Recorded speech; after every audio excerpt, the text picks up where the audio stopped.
Assalamualaikum warahmatullahi wabarakatuh. Halo teman-teman semuanya. Di sini saya akan memperkenalkan diri terlebih dahulu. Nama saya Abelia Nurfila Marsya dan rekan saya dari Lafa Laylia. Di sini kami akan memaparkan mengenai pendidikan pada zaman Nabi Musa yang berbasis moral terhadap pembentukan karakter. Yang pertama, yakni sistem pendidikan pada zaman Nabi Musa. Secara umum, sistem merupakan suatu hal yang bertautan satu sama lain dalam kerjasama untuk mencapai satu tujuan tertentu, di mana sistem sendiri memiliki dua arah makna. Yang pertama yaitu pendekatan pada bagaimana prosedurnya, dan yang kedua adalah komponen yang terikat di dalamnya. Dan pendidikan merupakan hal yang sangat penting untuk individu dan masyarakat. Maka sangat penting untuk kita mengetahui makna pendidikan itu sendiri. Pendidikan merupakan suatu proses dalam mengupayakan pengembangan potensi individu agar berfungsi secara kompleks di dalam masyarakat. Sehingga pendidikan Islam memiliki artian prosesi pengembangan potensi individu yang berlandasan Islam sebagai individu sehingga dapat memiliki kemampuan tugas kekhalifahan dalam di muka bumi dengan baik. Kelahiran dan kehidupan Nabi Musa alaihi salam bertepatan pada masa Bani Israel, yang pada masa itu para ahli sihir Firaun meramalkan kelahiran seorang anak laki-laki dari Bani Israel yang akan mengancam kekuasaan Firaun, di mana Firaun memerintahkan pembunuhan semua bayi laki-laki pada Bani Israel. Tapi Allah berencana untuk menyelamatkan Nabi Musa. Ibu Musa diberikan ilham oleh Allah Subhanahu wa taala untuk menghanyutkan bayinya pada sungai Nil demi keselamatannya. Allah Subhanahu wa taala merencanakan semua ini untuk menjadikan Musa sebagai pemimpin yang akan membebaskan Bani Israel dari kekejaman Firaun di kemudian hari. Sehingga dalam kisah Nabi Musa inilah kita dapat mengetahui bahwa terdapat keadaan yang mencekam dalam kehidupannya. Namun dengan demikian kita dapat mengambil nilai-nilai pendidikan pada masa Nabi Musa alaihi salam, yaitu nilai optimis dan pantang menyerah. Dalam masa sulit dan genting, Nabi Musa tetap berjuang dalam mematahkan kekuasaan Firaun yang semena-mena menghadapi kaumnya yang akan mengeluh rasa takut terhadap ancaman Firaun yang akan membunuh keturunan Bani Israel yang akan mengancam kekuasaan Firaun. Nabi Musa alaihi salam berguru kepada Nabi Khidir disebabkan Nabi Musa merasa bahwa Nabi Khidir merupakan orang yang paling berilmu, namun Allah Subhanahu wa taala menegurnya. Maka Nabi Musa dengan berguru kepada Nabi Khidir alaihi salam. Sistem pendidikan yang diterapkan oleh Nabi Musa alaihi salam pada saat berguru Nabi Khidir alaihi salam terdiri dari beberapa komponen, yaitu dari metode pengajarannya serta pemilihan media pembelajaran yang bertujuan untuk membangun karakter yang baik serta dalam penerapan suatu ilmu kebijaksanaan dalam penerapannya. Metode pengajaran yang akan dipakai adalah metode pelajaran yang langsung dikaitkan dengan pengalaman ataupun melalui tindakan langsung yang nyata atau praktik. Kemudian media pelajaran yang digunakan merupakan media pembelajaran hikmah yang lebih dalam mengandung kontroversial bagi Nabi Musa alaihi salam. Dengan berguru kepada Nabi Khidir alaihi salam, Nabi Musa dapat menerima hikmah dari sebuah pelajaran atau ilmu yang tidak disangka. Baik, materi selanjutnya akan disampaikan oleh rekan saya yaitu Dalila Fasya Layaliah. Baik, saya akan melanjutkan materi yang telah disampaikan oleh pemateri pertama. Materi merupakan hal penting yang akan disampaikan oleh pendidik kepada peserta didik agar tujuan dari pembelajaran itu berjalan serta dapat tercapai.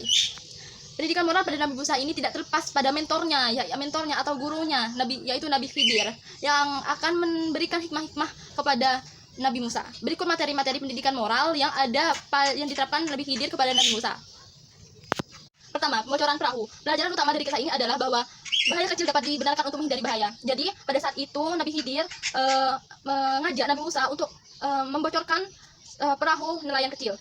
Nabi Musa kebingungan kenapa perahu itu dirusak atau dibocorkan. Ternyata ada hikmah di balik itu. Karena jika tidak dirusak atau dibocorkan perahu itu, kapal itu akan diambil dan pemiliknya akan diambil oleh pencuri dan pemiliknya akan kehilangan mata pencaharian. Karena pemilik dari perahu ini adalah nelayan kecil. Namun jika hanya rusak ringan, perahu itu bisa diperbaiki dan nelayan itu pun dapat mencari mata pencariannya. Kemudian pembunuhan anak. Nabi Khidir mengajak Nabi Musa untuk membunuh seorang anak. Hal ini terdapat hikmah yang di dalamnya, yaitu jika anak tersebut dibiarkan hidup, maka kerabatnya akan terjerumus dalam kekafiran. Hanya Allah yang mengetahui hikmah di balik setiap kejadian dalam kisah Nabi Khidir bersama Nabi Musa ini. Maksud dari pembunuhan anak ini adalah agar menjaga keimanan orang tuanya dan kerabatnya, karena Allah mengetahui bahwa jika seorang anak ini dibiarkan tumbuh besar, maka akan mengajak kerabat dan orang tuanya dalam kekafiran atau terjerumus dalam kekafiran. Kemudian yang ketiga yaitu perbaikan dinding. Nabi Khidir mengajak Nabi Musa untuk memperbaiki dinding rumah yang ditempati oleh anak yatim. Hal ini menunjukkan bahwa orang tua dari anak yatim ini merupakan orang yang soleh. Dan hikmah yang terdapat dalam kisah ini atau perjalanan ini yaitu bahwa orang yang soleh keturunannya akan selalu dilindungi, keberkahan ibadahnya akan mengalir kepada keturunannya dan diangkat derajatnya, sehingga walaupun orang soleh ini meninggal dan meninggalkan anak-anaknya, maka anak-anak mereka akan selalu dilindungi. Beranjak pada penerapan pendidikan moral pada perspektif Nabi Musa. Pendidikan merupakan upaya guru untuk mencapai tujuan pembelajaran secara efektif, kognitif, dan psikomotorik. Para ahli psikologi berpendapat bahwa karakter individu terhadap tingkah laku dan sikap merupakan bawaan sejak kecil dan juga ada campur tangan dari pendidikan itu tersendiri. Nabi Musa sebagai pemimpin mencontohkan sikap syukur, sabar, dan pantang menyerah dalam menghadapi cobaan.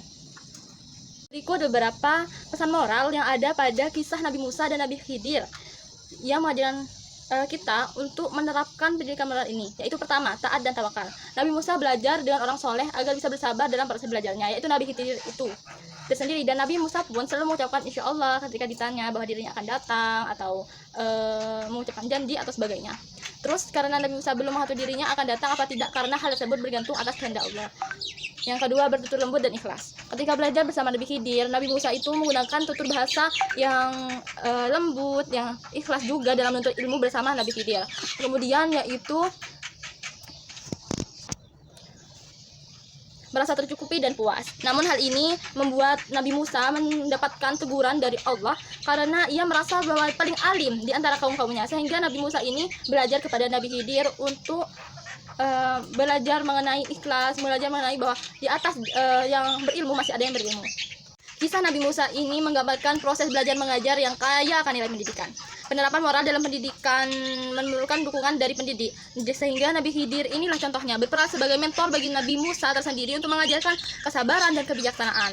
Dalam konteks pendidikan Islam, kisah ini menekankan pentingnya memahami karakteristik peserta didik, memperlakukan mereka secara subjek aktif, dan menyesuaikan materi dengan tingkat pemahaman mereka. Pendidik harus menunjukkan kesabaran, kebaikan, tutur bahasa yang lembut juga dalam menerapkan pendidikan moral, pendidikan karakter pada peserta didik.